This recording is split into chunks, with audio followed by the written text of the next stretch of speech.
धरती पर सबसे बड़े भगवान यदि कोई हैं तो हमारे माता पिता हैं। विचार करिए उस माँ की तपस्या को, 9 महीने तक बेटे को अपने गर्भ में रखती है और उसके बाद भी 5 साल 6 साल तक जब तक नहीं हो जाता, दिन को दिन नहीं रात को रात।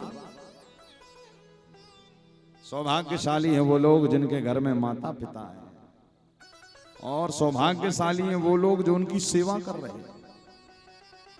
आपने कभी विचार किया है माँ का कितना तप होता है संतान को पैदा करने में?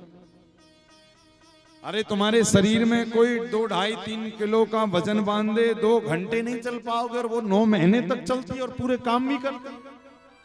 और पैदा होने के बाद बेचारी कई रातें स्वयं गीले में सोती रहती, किंतु अपने बेटे को रात भर सूखा करके रखती है कि मेरे बेटे को कुछ भी ना हो।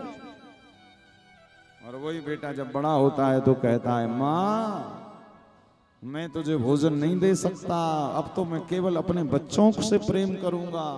विचार करिएगा, घर की बूढ़ी माँ तुमसे कोई करोड़ों रुपया की दरकार नहीं करती, वो तो केवल ये मांग करती है कि तुम काम धाम करके आओ तो उसके पैरों के पास बैठकर 2 बातें उससे कर लो और पूछ लो कि माँ क्या हाल चाल है, तबीयत तो ठीक है। इतना करने मात्र से माँ प्रसन्न हो जाती। तुम्हारे 2 वचन चाहिए उसको, अरे तुम उसको क्या दोगे जिसने तुम्हें पैदा किया। इसी कारण याद रखिएगा, कलिकाल में जरूरत वृद्धाश्रमों की नहीं है। आज वृद्धाश्रम खुल रहे, बड़ी बड़ी मेट्रो सिटी में रहने वाले भाई बहन लोग आज माता पिता की सेवा नहीं करते, सेपरेट रहना, सेपरेट लाइफ चाहते हैं।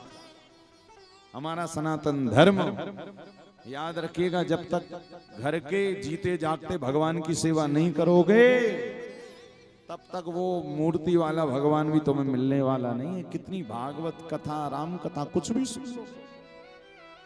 और वास्तव में यदि उस भगवान को प्राप्त करना है तो भैया पहले घर के भगवान को पूजन शुरू करो।